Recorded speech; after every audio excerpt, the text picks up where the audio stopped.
Good morning, everyone. We welcome you to take a seat, get yourself comfortable. It's lovely to see such a full room of folks here today. My name is Stephanie Parrish, and I am the Director of Learning. To open our time together, I'd like to take a moment to share the museum's land acknowledgement as a way for us to connect with the history of this place and also with the museum's mission to be an inclusive community space. The Portland Art Museum recognizes and honors the indigenous peoples of this region. These include the Willamette Tumwater, Clackamas, Clathlamette, Molalla, Multnomah, and Wotlala Chinook peoples, and the Tualatin Kayapouya, who today are part of the Confederated Tribes of the Grand Ronde, and many other Native communities who have made their homes along the Columbia River. We also want to acknowledge that Portland today is a community of many diverse Native peoples who continue to live and work here.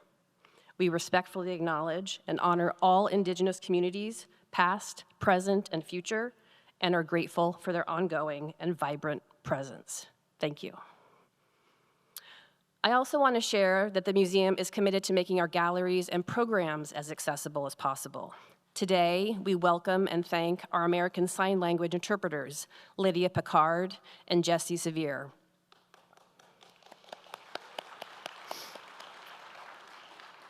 We're also pleased to offer automated real-time captions. Although these captions are wonderful, please keep in mind they are not always 100% accurate. For an improved line of sight, we have reserved seating here in the front. Please come join us. Also, if you need an assisted listening device, they are available at the back of the room at the AV table, and a staff member will happily assist you. So again, thank you so much for being here. It's now my pleasure to welcome Board Chair Cindy Miletus to the stage.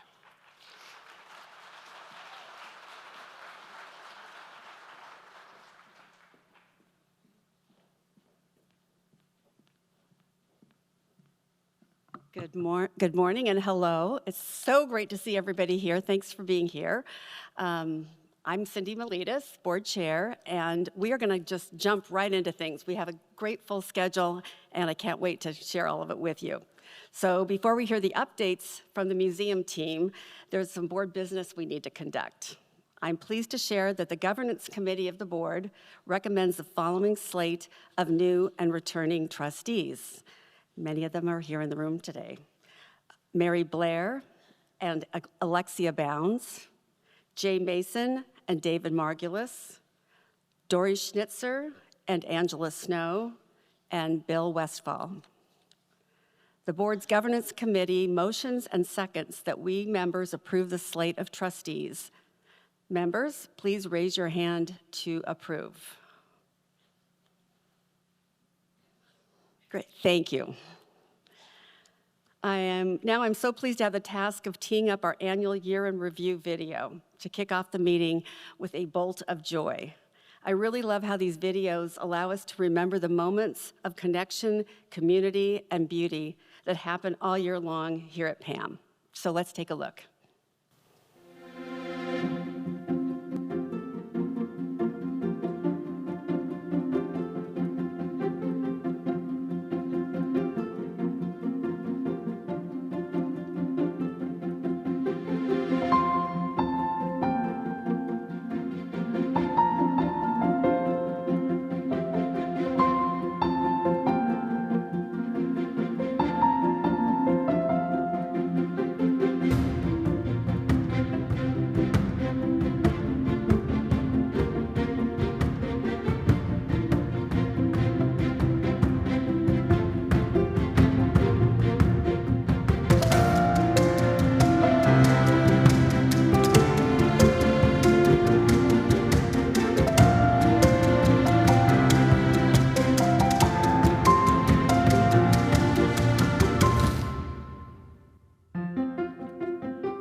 that ending moment. So bittersweet and so emotional for all of us. As you all have likely heard, Brian Ferriso, the Arlene and Harold Schnitzer director, is departing the museum in 2 months and for a new role as the director of the Dallas Museum of Art. After nearly 20 years of leadership, he will be deeply missed, but we wish him all the best in his new role.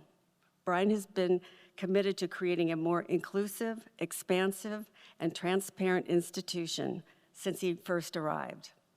Together with the museum staff, he has led us through debt reduction, strengthened the curatorial team, prioritized making kids under 17 free, worked to crystallize a unique identity for the museum.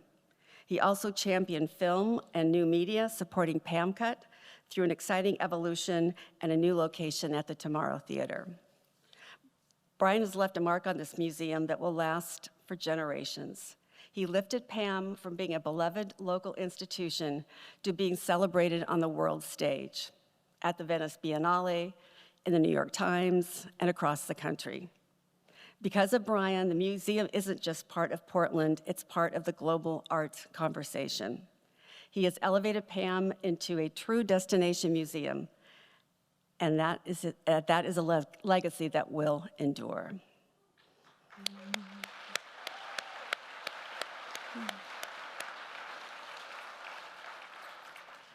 We are thrilled that he will be with us through the grand opening of our historic expansion and renovation to celebrate the many years of work that have gone into making this a reality in our city. As we move through the important time of transition, we are excited to share that we have established an interim leadership team to guide and support the museum. This collaborative structure ensures that we remain steady and strong while looking toward the future with optimism. I am pleased to share that the Board of Trustees unanimously approved this plan, a strong vote of confidence in the team's ability to lead PAM with care, balance, and expertise. The leadership team is Carrie Birch, our Chief Development Officer, who has been leading our historic fundraising efforts.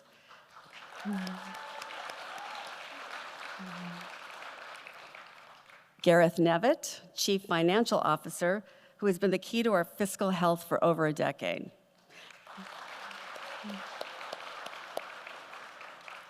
And Don Urquhart, who serves as our Director of Collection and Exhibition and has been heavily involved in the construction process. And now I would like to welcome Don, Gareth, and Carrie to say a few words. Thank you very much.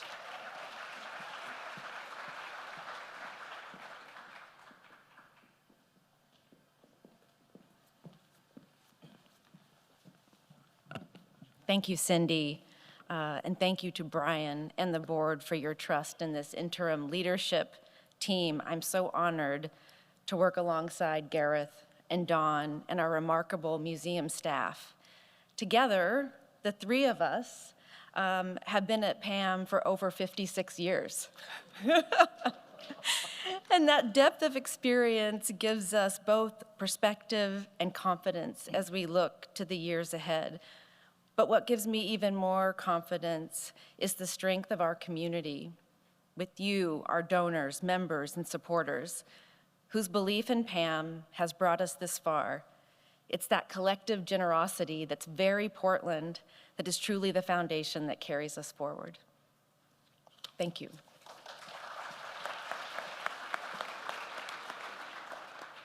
Thank you, Carrie. That really makes me feel old.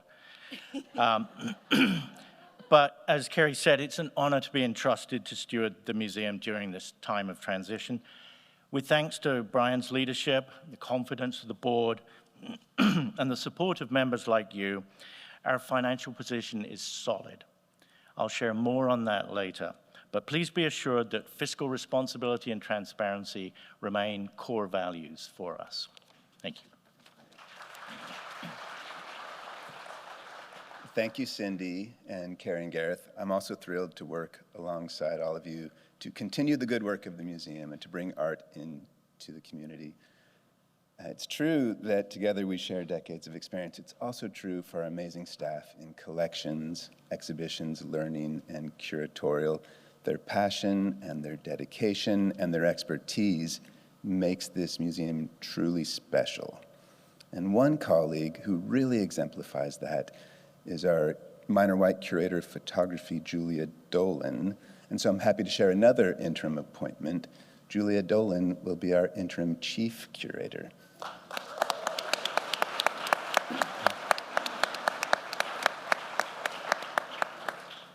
You'll hear from Julia later, but first, please welcome Brian Ferriso.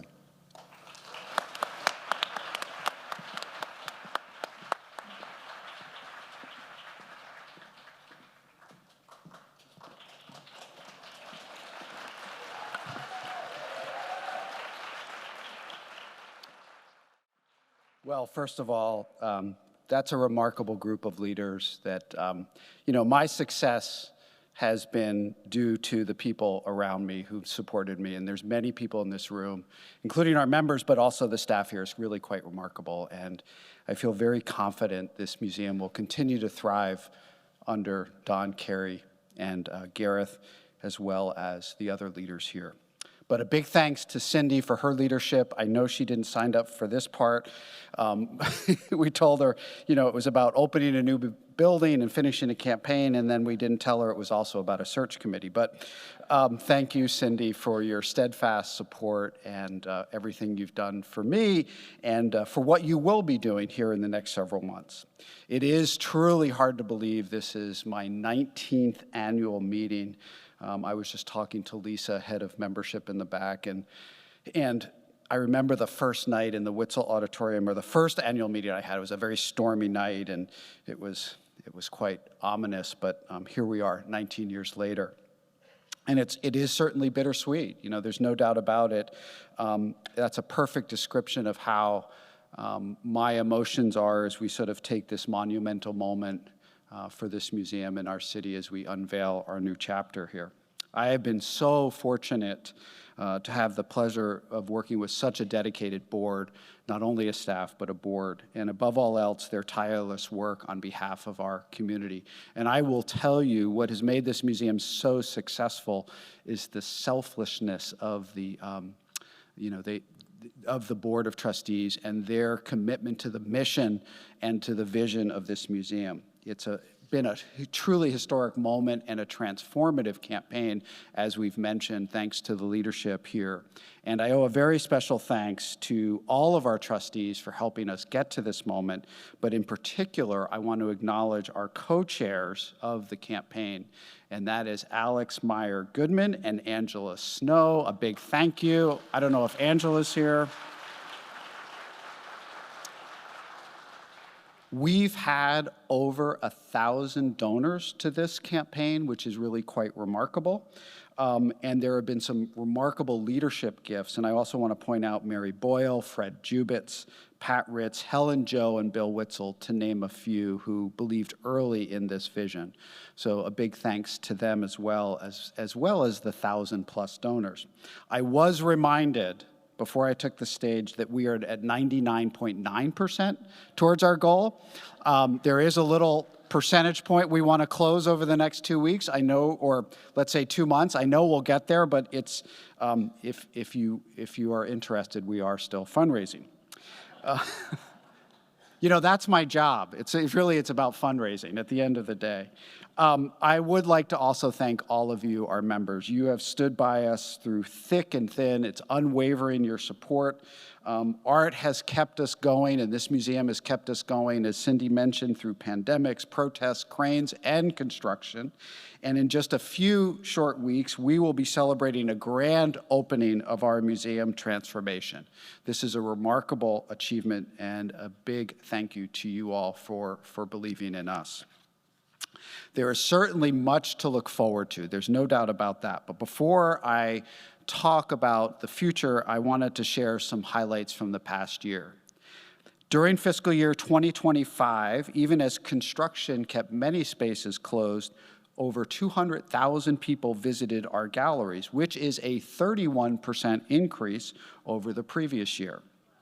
More than 33,000 people attended a free day, and we owe a lot of thanks to the Art Bridges free First Thursdays or Miller Family Community Days, and over 9,000 students continue to visit our museum during this period. Altogether, this is a remarkable number. Over 340,000 were at the museum, whether they were in the galleries, attending a private event in these beautiful ballrooms, or doing business at the shop and rental sales gallery. Additionally, Pam Cutt's Tomorrow Theater on the east side of Division Street welcomed over 45,000 people. 11,000 participated in a Pam Cutt class or camp, and more than 170 artists took part in Pam Cutt residencies and programming.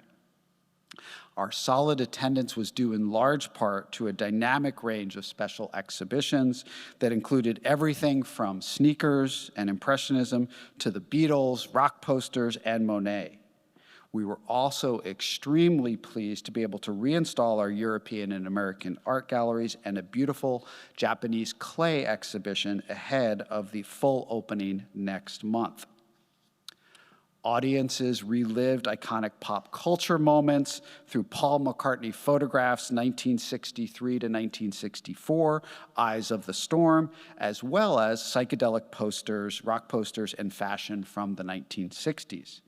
And Monet's Floating Worlds at Giverny celebrated the museum's iconic painting after its own comprehensive conservation in our own new conservation studio. And across town, Pam Cutt's Tomorrow Theater, audiences showed up night after night for the unique and unforgettable cinematic experiences with international celebrities and local makers and performers alike. Highlights include sold-out programs featuring world-class talents such as the great visual artist Titus Kaphar, Miranda July, and Anna DeFranco, to name a few. If you have not been, I invite all of you to visit the Tomorrow Theater soon. Next month features our second annual Plus Plus Festival. More information on our website. I would also like to encourage all of you, if you haven't already been, to see the new exhibition, Yoshida Chizuko, which is a stunning career retrospective of an important Japanese female artist whose work was often overlooked during her lifetime. Our very own Jeannie Kenmotso, curator of Asian art, has done a masterful job of bringing these works to our community for all to enjoy and learn from. And finally, global icon transports one throughout the country and world with major works by leading contemporary artists. Now, I'm very pleased to have Don Urquhart share more about our reinstallation, which is extremely exciting as we prepare for the November 20th grand opening. Don.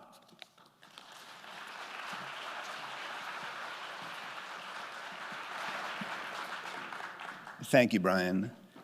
Last year at this meeting, we talked a lot about construction. And as visitors, I know you came and you saw construction and you heard it and you felt it and you stuck with us. So thank you for your patience and your support while we worked so hard to keep this museum open for you. Today, I'm thrilled to report that construction is winding down just as art installation is ramping up. If you're in the neighborhood or if you follow us on Instagram, then you've seen some pretty major works landing outside our buildings. Maybe you've seen Clem Meadmore, but not like this. He's laying on his back right now, getting a fresh coat of paint. Or you spotted Anthony Caro being craned into its prominent new place on Park Avenue.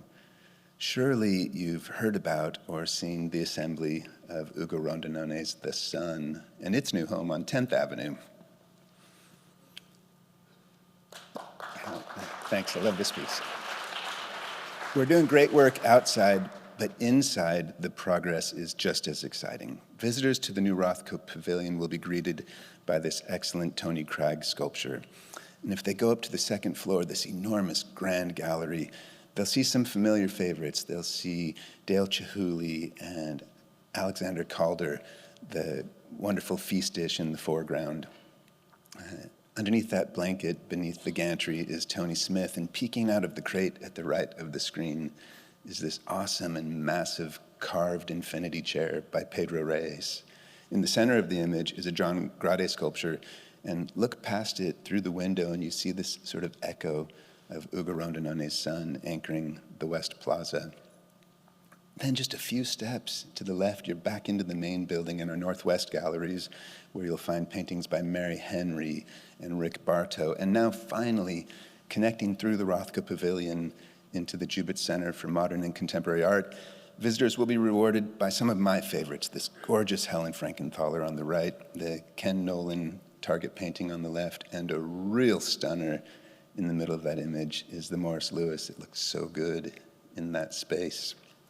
Seeing these works go up, every day we're hanging more art, and it truly fills me with energy. It reminds me how much I love this job, and it reminds me why I work here. We get to bring art into people's lives. It also reminds me of a trip I made 6 years ago to New York City with my son Jackson. He's 15 years old then, and so of course we're just looking for pizza slices.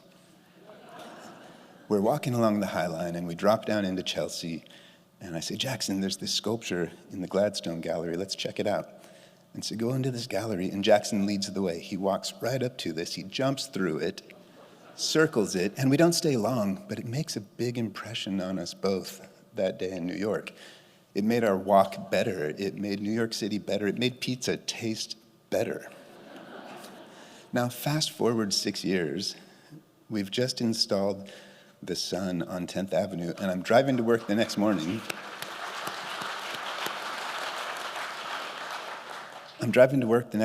As I have done thousands of times. But for the first time, I catch a glimpse of this sculpture through my car window, and it makes an impression on me. That time it was, wow, my commute just got better. And I hope that's the case for all of you, that one great work of art can make your day a little bit better, can make your city shine a little bit brighter. And if that's the case, and I believe that it is, imagine what 2,000 works of art can do in this gorgeous new building. I'm so excited to fill it with art, to fill it with people, and finally realize this vision for the Rothko Pavilion. Here to tell you more about the art and some of the programs is my friend and colleague, Julia Dolan.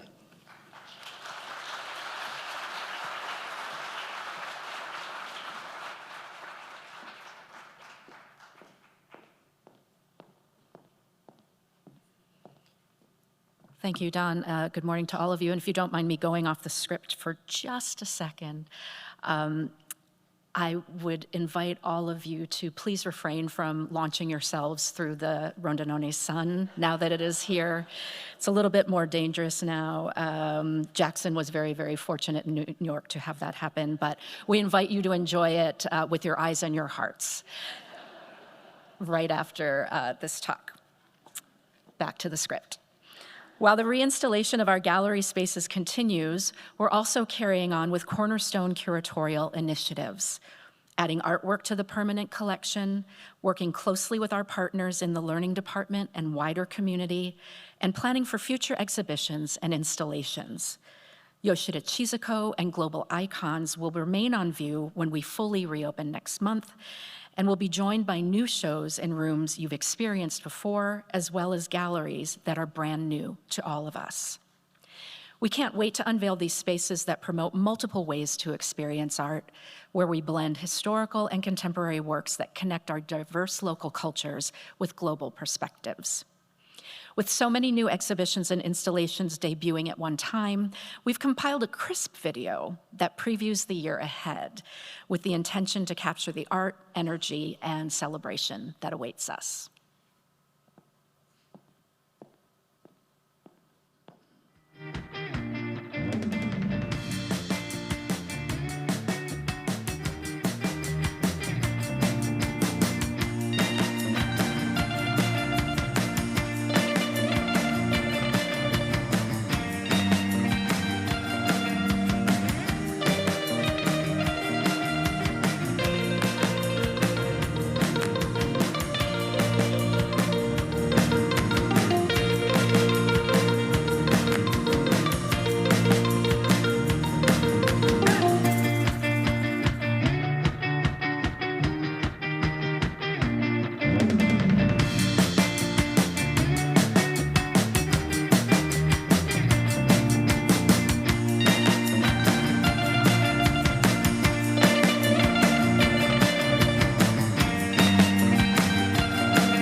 I'd also like to take a moment to highlight our new Black Art and Experiences Gallery. The Portland Art Museum, with significant investment from the 1803 Fund, will support access, exhibitions, and programming that centers Black art and experiences through important artworks, time-based performances, and community gatherings drawn from local, regional, and global Black artists. And finally, nearly 300 newly acquired works will be on view beginning next month. Here's a brief look at a few of these special works acquired through donation and purchase. In Tightrope, Eyes and Ears of a Bat 1, Ethiopian artist Elias Sime, inspired by both ancient monuments and modern technology, reflects on connection, memory, and the traces societies leave behind. In There Are Few Markers Left, Nona Faustine engages with histories of enslavement in New York.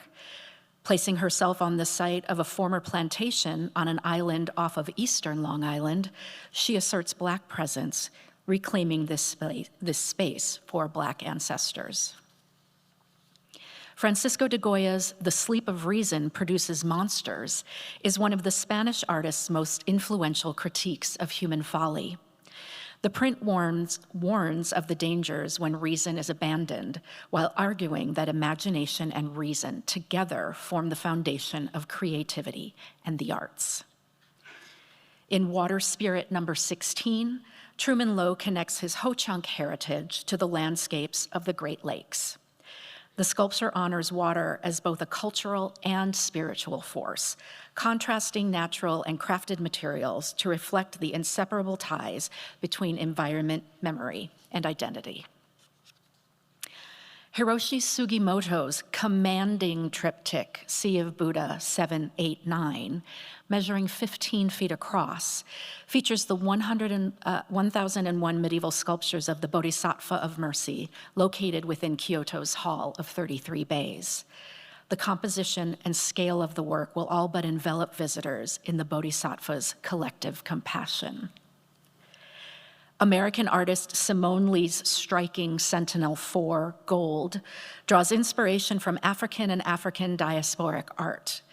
The concave vessel-shaped head of this work references Zulu ceremonial spoons, which convey status and symbolize women's labor.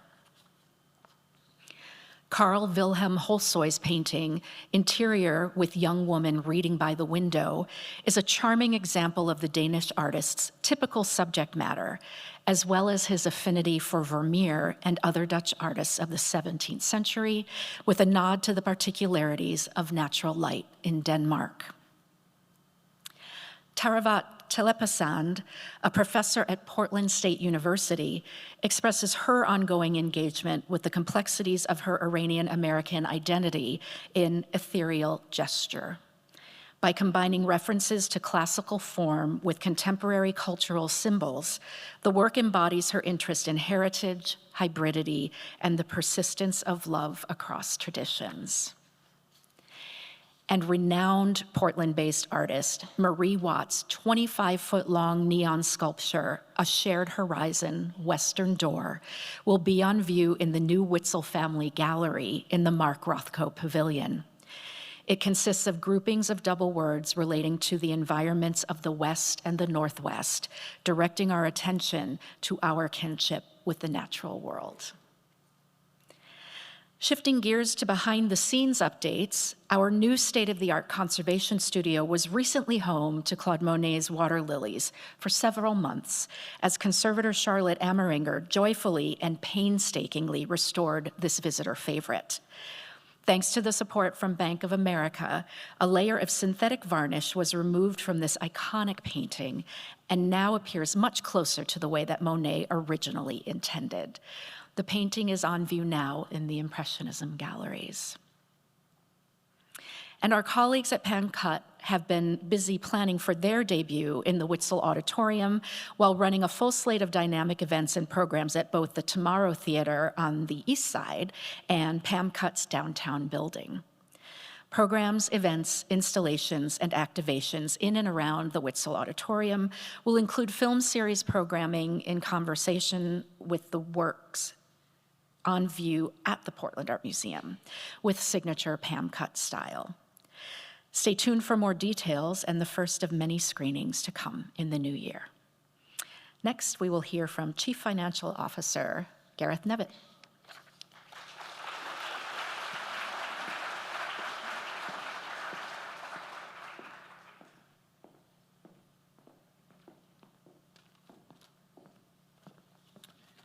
Thank you, Julia. And as you saw in the earlier video, the financial year that ended on June 30th began with a big steel skeleton standing between our buildings and ended with Don Urquhart's team installing art in a completed pavilion. And you can see the impact of our gradually increasing footprint in this slide of visitor numbers. FY23 was the year we started construction and was the year of maximum disruption. But since then, we've seen a year-on-year increase in visitors, culminating, as Brian said, in a 31% jump in the year just ended. Membership has followed a similar trend, although reduced gallery space has impacted members' numbers overall. But with an exciting schedule of new exhibitions and programs now available, not to mention the completely remodeled shop and soon-to-be-opened new cafe, membership has been steadily climbing. So thank you all for staying the course and supporting us during these disruptions. I'm encouraged to see that renewals since the year end have been running at, coincidentally, 31% ahead of goal. Our revenues for the year added up to $26.2 million. And if we look at how that breaks down, we can see that contributions and grants from individuals, foundations, and corporations made up just over 40% of our total revenue. Admissions, memberships, and other earned income made up just under 40%, and investment income from our endowment and operating reserves made up the remaining 20%. This three-legged stool is a sign of a well-balanced budget and puts us in a good position to meet the challenges of operating our expanded facility going forward. On the expense side, as usual, our largest outlay was for our wonderful staff and consultants at 64% of the total. This percentage has been holding steady since FY24 and is in line with our peer institutions, but has crept up from around 55% a few years ago. In FY25, we gave all staff a 3.2% pay rise and have been gradually staffing up for the opening of the Rothko Pavilion. All told, headcount has increased by 10% from 173 at the beginning of the year to 190 at the end of the year. Looking at our investment portfolio, I can report that the investment committee made two changes during the year. Firstly, we terminated our relationship with an underperforming real estate manager and will be gradually exiting that fund. Secondly, we subscribed to a new private equity fund in order to meet the target allocation to this asset class. And as you can see on this final slide, our investment committee's diligence continues to be rewarded. The performance for the year was well above average, being in the 27th percentile when compared to our peer institutions. Bearing in mind that we're invested for the long term, our performance over the 5- and 10-year periods is also more than satisfactory, being in the top quartile. And as noted, we're in the top 6% of funds since the index began in 2002. And now I'm pleased to introduce my colleague Stephanie Parrish, Director of Learning, who will share more about our work with educators, students, and partners. Thank you.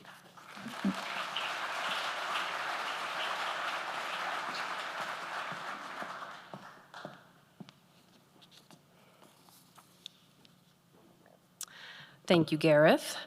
As others have mentioned, this annual meeting is always a gratifying moment to realize all that we've accomplished together. It's been another amazing year of learning, teaching, collaborating, and connecting, with art at the center of it all. I'm pleased to share some of the highlights that showcase the breadth of programs and offerings that we have. So a year worth of lectures, talks, tours, hands-on art making added up to 91 public programs with over 17,300 people partaking. And our popular Power Up event for LGBTQ+ youth welcomed 80 participants for a fun afternoon of art and camaraderie. Continuing to highlight our commitment to youth and educators, we built a community of 22 teacher advisory participants and hosted 15 teacher professional development programs with over 577 attendees. We're also honored to host the 10th annual Heart of Portland, a joyful annual event that brings together thousands to celebrate student visual art and performing arts from Portland area schools. And finally, our role as one of the commissioning institutions for Jeffrey Gibson's Venice Biennale exhibition has continued through our work to develop educator resources in partnership with the Smithsonian's Native Knowledge 360 digital platform. We're thrilled to bring a taste of this into the museum in November with the inaugural installation in our new youth and community gallery, a mural created by Eugene, Oregon high school students through our Venice educator cohort. Inspired by Gibson's murals in Venice, which transformed the US Pavilion in new ways of seeing it, the students were asked, how could a mural evoke the Portland Art Museum as a place of welcome and belonging? Painted section by section, this student collaboration will soon greet all visitors outside our new learning studio. A powerful reminder that youth voices will be visible and continue to shape the future of art here. So on behalf of the learning team, we look forward to sharing more of the spirit of creativity and welcome as we open the doors to all of our new spaces. And with that, I will turn it back to Brian.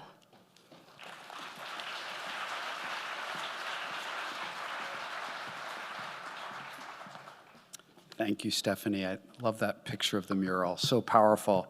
It's great to have that overview of programs and partnerships, and we certainly cannot wait when our galleries are fully reopened and filled with art, connection, and people again in a few weeks. And it cannot be said enough, there's no doubt about it, that we need to thank all of you, our members strong. Thank you for your patience and belief in this vision, which adds over 100,000 square feet of new and renovated space. It connects our two historic buildings and with a stunning new Mark Rothko Pavilion. It transforms our galleries, as you've seen. It creates new pathways to explore art and adds and enhances amenities, like the brand new cafe, Cocalico, operated by Providor Fine Foods and is opening. We do have an official date. I know it's been a little bit elusive, but it's Thursday, October 16th, and you can get that Mark Rothko cake. It is really good. I know you will enjoy what will be offered. And don't forget to mark your calendars for the members' grand opening preview open house on November 19th, an exciting day to explore the new spaces, meet curators in the galleries, join special tours, and enjoy everything the museum has to offer.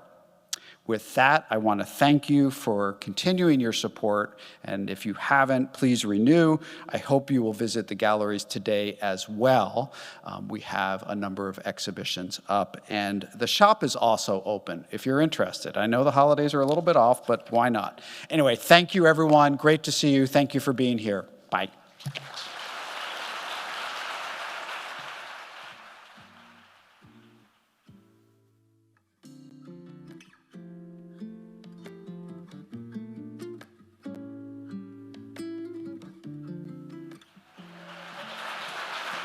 Thank you.